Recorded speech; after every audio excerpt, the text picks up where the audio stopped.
Bonjour, alors dans cette vidéo, je corrige l'exercice 1 du TD numéro 11, donc portant sur les fonctions d'une variable réelle à valeur réelle. Donc ici, nous allons discuter des ensembles de définitions et donc tenter de déterminer l'ensemble de définitions des fonctions proposées. Alors pour démarrer, je pense qu'il faut être à point ou à jour sur son cours et connaître les ensembles de définitions des fonctions dites usuelles. Par exemple, savoir que le log est défini sur R plus étoile, ou que la fonction racine est définie sur R+, ou encore, lorsqu'on a une fonction définie avec un quotient, bien sûr, le quotient doit être non nul. Et donc nous allons nous baser sur ces fonctions usuelles pour déterminer les ensembles de définition des fonctions proposées. Alors, donc pour la première question, vous voyez qu'il y a la fonction logarithme qui va intervenir, la fonction logarithme qui, bien entendu, est définie sur R plus étoile. Donc ça va imposer que finalement ce qu'il y a à l'intérieur de la fonction log soit impérativement strictement positif. Donc ici, c'est le 2-x qui est strictement positif. Donc là, je précise, à titre de justification, que la fonction log, évidemment, est définie sur R plus étoile. Bien. Donc, il me reste à résoudre cette inéquation-là, qui me donne bien sûr x strictement plus petit que 2. Et là, donc, j'obtiens l'ensemble de définition de la fonction f, qui va être donc moins l'infini 2. Alors ensuite, nous avons la fonction g de x qui, vous le voyez, fait intervenir une racine, un quotient aussi, et donc il y a plusieurs conditions à respecter. La première, ça va être que puisque je divise par la quantité 1 moins x, je vais imposer que cette quantité soit non nulle. Diviser par 0, ce n'est bien sûr pas possible.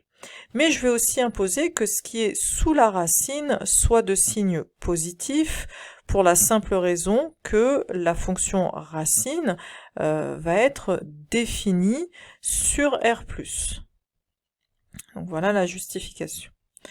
Donc il ne me reste plus qu'à finalement résoudre à ce stade-là, donc j'ai x qui va être différent de 1.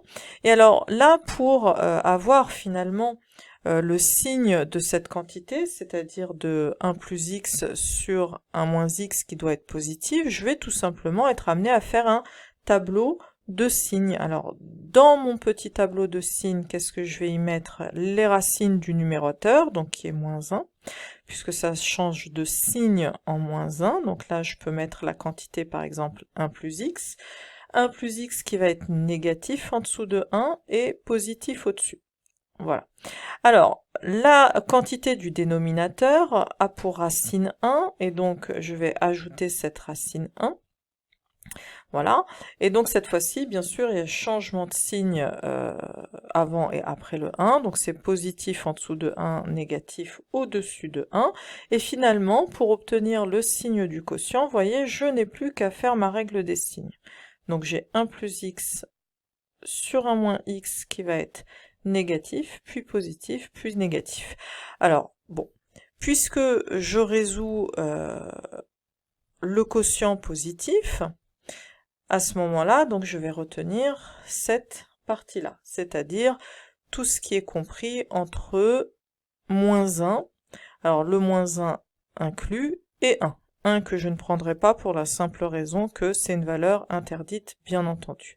Et donc ça me donne mon ensemble de définition finalement de G, qui va être moins 1, 1 ouvert.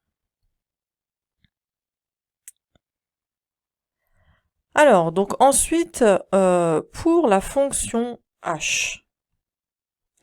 Donc pour la fonction h, quand est-ce qu'elle va être définie? Donc h est définie si et seulement si, donc plusieurs conditions.